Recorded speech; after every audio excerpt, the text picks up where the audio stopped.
Você já ouviu falar de Nabucodonosor, o rei da Babilônia, famoso por suas conquistas, seu imenso poder e suas obras grandiosas, como Jardins Suspensos, uma das maravilhas do mundo antigo? Mas o que pouca gente sabe é que por trás desse governante, que parecia invencível, existe uma história tão intrigante quanto assustadora. Como é possível que um homem que estava no auge da glória, comandando o maior império da sua época, tenha acabado vagando pelos campos como um animal, completamente irreconhecível, comendo grama e vivendo como uma fera? Nabucodonosor não foi apenas um nome nos livros de história, mas alguém que enfrentou diretamente a mão de Deus e viu sua vida virar de cabeça para baixo. Um rei que construiu uma cidade monumental, mas que também desafiou profecias e lidou com consequências que nem toda sua riqueza e poder puderam evitar. Qual foi o erro fatal que ele cometeu? Por que sua queda foi tão dramática e, ao mesmo tempo, tão significativa? E aqui vai a pergunta que talvez seja mais desconfortável. Será que o orgulho que derrubou Nabucodonosor também é uma armadilha que ainda pode atingir qualquer um de nós?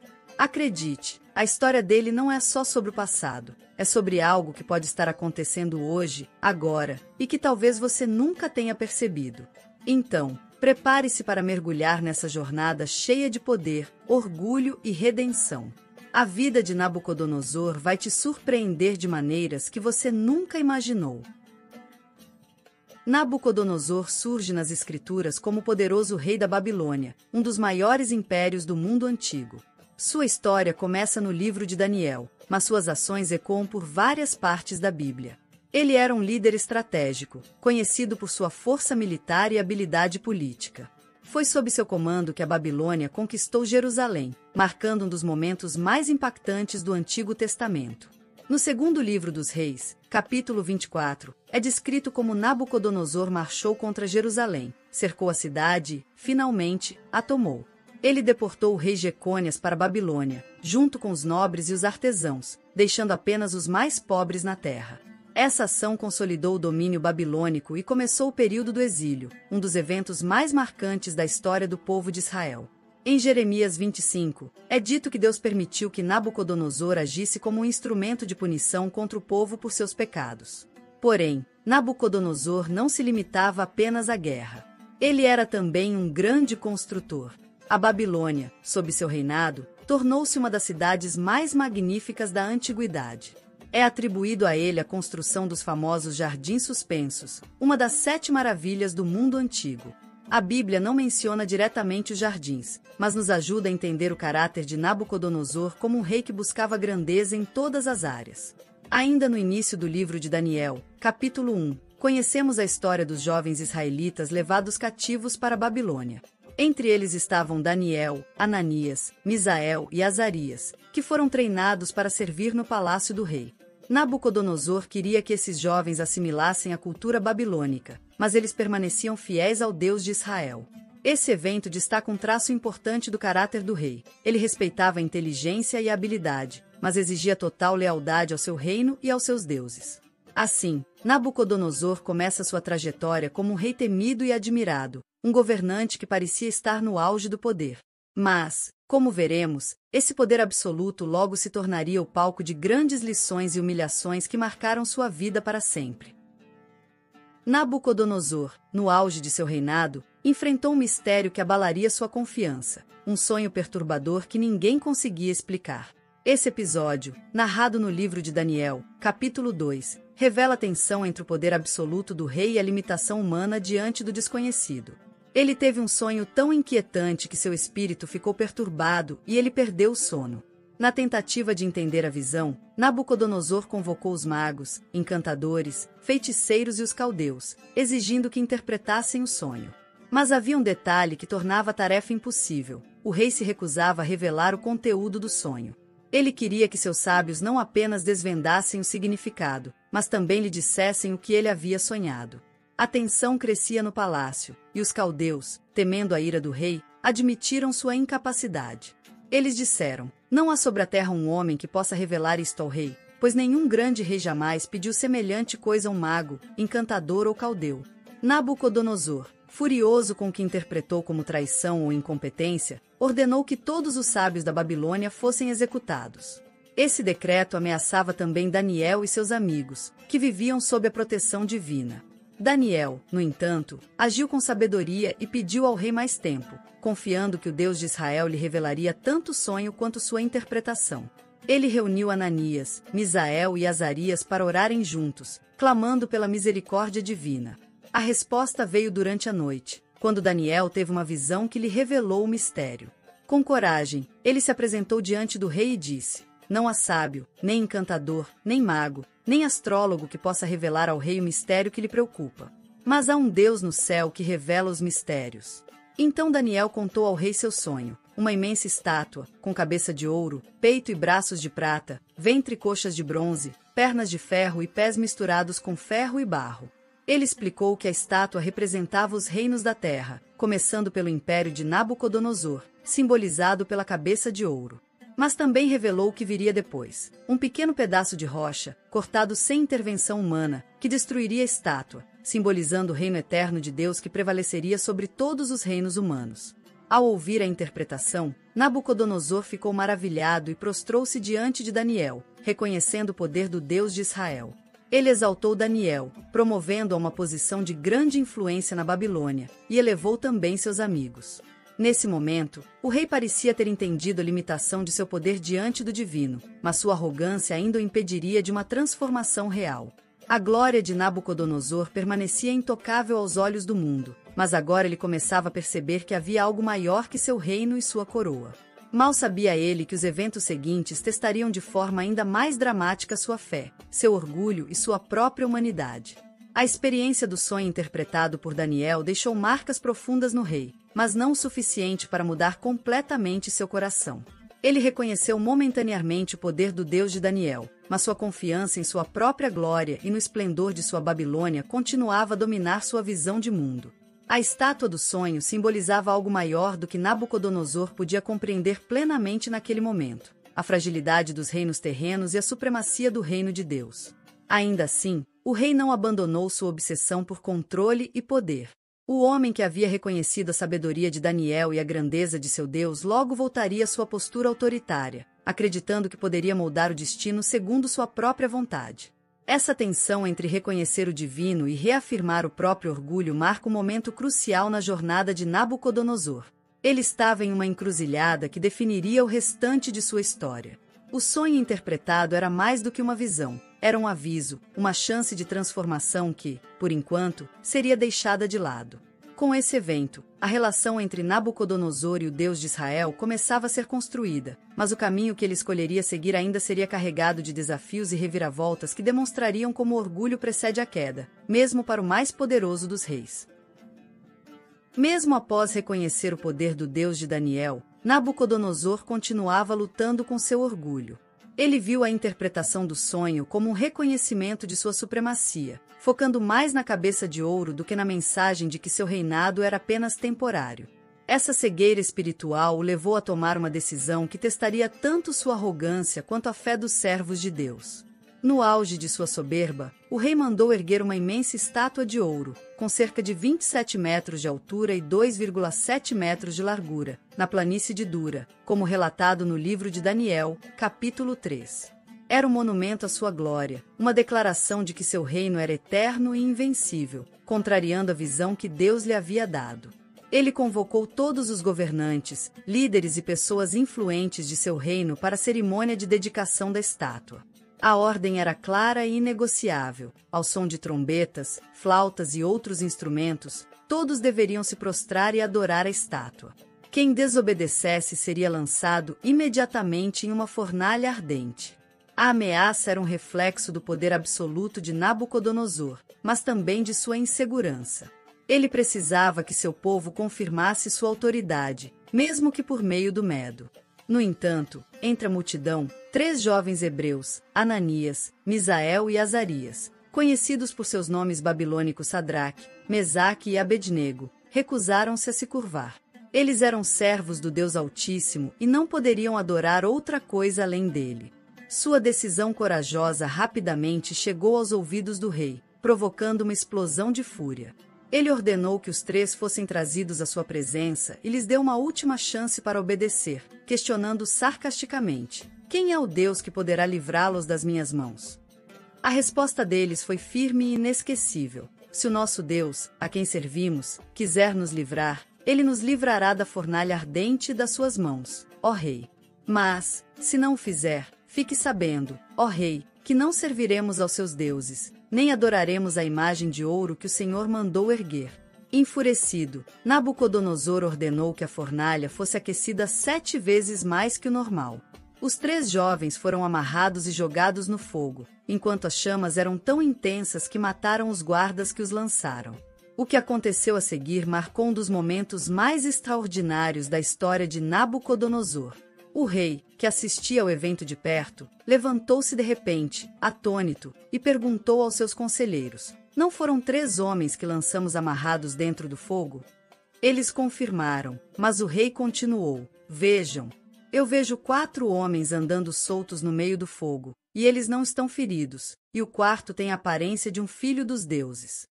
Nabucodonosor se aproximou da entrada da fornalha e chamou os jovens: "Sadraque, Mesaque e Abednego, servos do Deus Altíssimo, saiam e venham aqui." Quando eles saíram, não havia sequer cheiro de fumaça em suas roupas, e as chamas não haviam tocado seus corpos. Diante desse milagre, o rei proclamou: "Bendito seja o Deus de Sadraque, Mesaque e Abednego, que enviou seu anjo e livrou os seus servos que confiaram nele." Ele decretou que ninguém em seu reino poderia falar contra o Deus dos 3 jovens, pois não há outro Deus que possa salvar dessa maneira. Contudo, mesmo com essa declaração, a transformação do coração de Nabucodonosor ainda não estava completa. O milagre foi mais um lembrete da supremacia de Deus, mas o orgulho do rei continuava a obscurecer sua total rendição.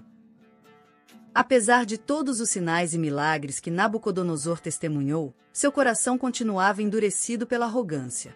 Ele ainda se via como o centro de seu império, um soberano inigualável que governava por mérito próprio. Mas o capítulo final de sua história mostra como Deus pode humilhar até mesmo o mais poderoso dos reis para demonstrar sua soberania. O livro de Daniel, capítulo 4, começa com uma declaração incomum do próprio Nabucodonosor. Ele escreve uma carta a todas as nações e povos, declarando as maravilhas que o Deus Altíssimo realizou em sua vida. Mas antes de reconhecer plenamente o poder de Deus, ele precisaria passar por uma experiência transformadora que o levaria à beira da loucura.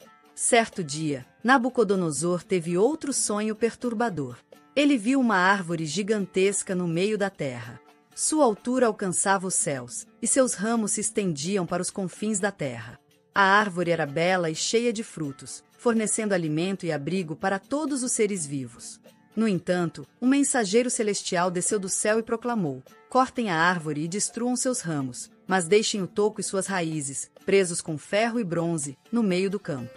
Que ele seja molhado pelo orvalho do céu, e que sua mente humana seja transformada em mente de animal por 7 tempos." Perturbado, o rei chamou novamente os sábios de seu reino para interpretar o sonho, mas nenhum conseguiu. Então, mais uma vez, Daniel foi convocado. O profeta ouviu atentamente a visão e ficou consternado, pois sabia que a mensagem era um severo julgamento divino contra o orgulho do rei. Com coragem, Daniel explicou: "Ó rei, a árvore que você viu representa a si mesmo. Seu poder e glória cresceram ao ponto de alcançar os céus. Mas porque você não reconheceu que sua grandeza vem do Deus Altíssimo, será afastado de seu trono.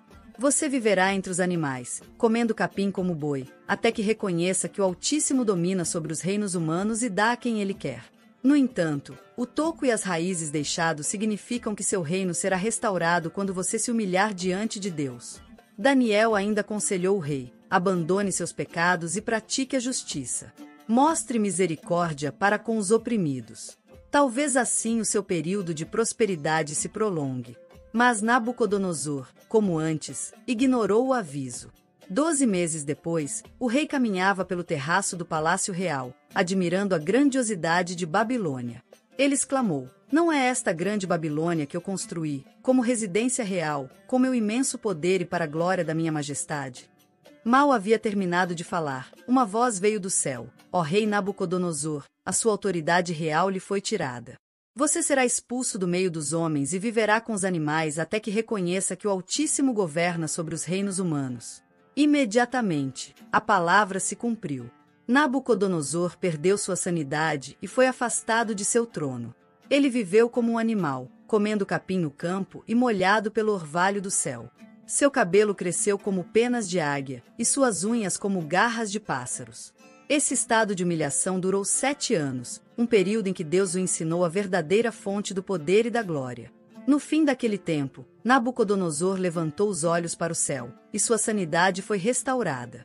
Ele louvou o Deus do céu, declarando: Agora eu, Nabucodonosor, louvo, exalto e glorifico o Rei dos céus, porque todas as suas obras são verdadeiras e os seus caminhos são justos. Ele tem poder para humilhar aqueles que andam em orgulho. Assim, Nabucodonosor foi restaurado ao seu trono, e sua grandeza se tornou ainda maior do que antes. Mas desta vez, ele reconhecia que tudo vinha do Deus Altíssimo. Sua história é um testemunho poderoso de como Deus humilha os soberbos e exalta os humildes, deixando claro que Ele é o verdadeiro soberano de todas as coisas. Depois de anos vivendo em condições que mais se assemelhavam às de um animal selvagem, o tempo da humilhação de Nabucodonosor chegou ao fim, exatamente como Deus havia predito. O capítulo 4 de Daniel relata que, ao término do período designado, o rei ergueu os olhos aos céus, um gesto simbólico de reconhecimento e submissão ao Deus Altíssimo. Naquele instante, sua sanidade foi restaurada. Não apenas sua mente voltou ao normal, mas também sua compreensão sobre o verdadeiro poder e a soberania de Deus. Foi nesse momento que Nabucodonosor finalmente reconheceu que todo poder e glória pertenciam ao Criador, e não a ele ou ao seu império. Com o retorno de sua sanidade, Nabucodonosor também recuperou seu trono e seu reino.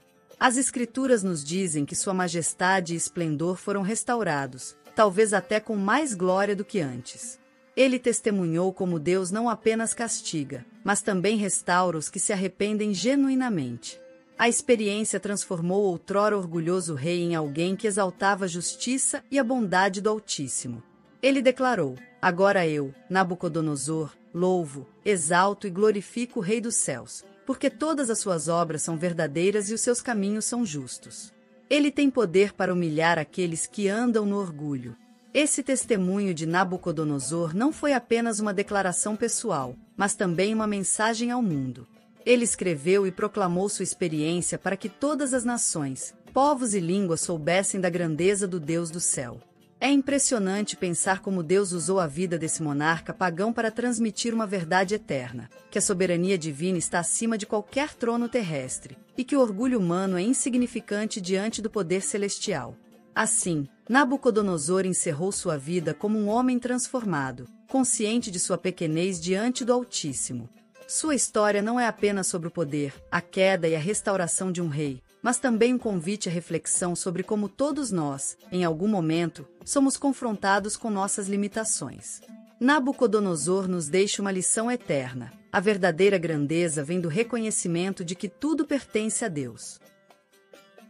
A história de Nabucodonosor não é apenas sobre um rei poderoso que foi derrubado pelo seu próprio orgulho. É sobre como Deus, em sua infinita sabedoria e justiça, trabalha para moldar o coração humano, até mesmo de alguém que parecia inalcançável. Nabucodonosor, com todo o seu poder, descobriu que não era senhor do próprio destino. Ele precisou ser humilhado ao ponto de viver como um animal para entender que a soberania pertence exclusivamente ao Altíssimo. Mas essa história vai além de uma simples lição de humildade. Ela nos lembra que o mesmo Deus que corrige também restaura. Ele não abandona aqueles que reconhecem suas falhas e buscam se redimir. Nabucodonosor passou de um rei orgulhoso a um homem que reconhecia a grandeza divina, declarando ao mundo o poder e a justiça de Deus. E, no fim, ele se tornou um testemunho vivo de que a misericórdia divina é maior do que qualquer erro humano. Essa história nos convida a refletir sobre nossas próprias vidas. Será que, como Nabucodonosor, às vezes nos deixamos cegar pelo orgulho? Será que precisamos ser confrontados com nossas limitações para reconhecer que tudo vem de Deus? É uma mensagem que transcende o tempo, uma lição que fala diretamente ao nosso coração sobre humildade, gratidão e fé. Se você chegou até aqui, quero te agradecer por embarcar nessa jornada conosco. E se você se interessou por essa incrível narrativa e quer continuar explorando mais histórias fascinantes como esta, não se esqueça de se inscrever no canal. Assim, você não perde nenhum conteúdo e nos ajuda a continuar trazendo histórias que nos conectam com as lições eternas da humanidade. Então, clica no botão de inscrever-se, ativa o sininho e deixa nos comentários o que você achou da história de Nabucodonosor. Vamos juntos explorar mais histórias que transformam e inspiram.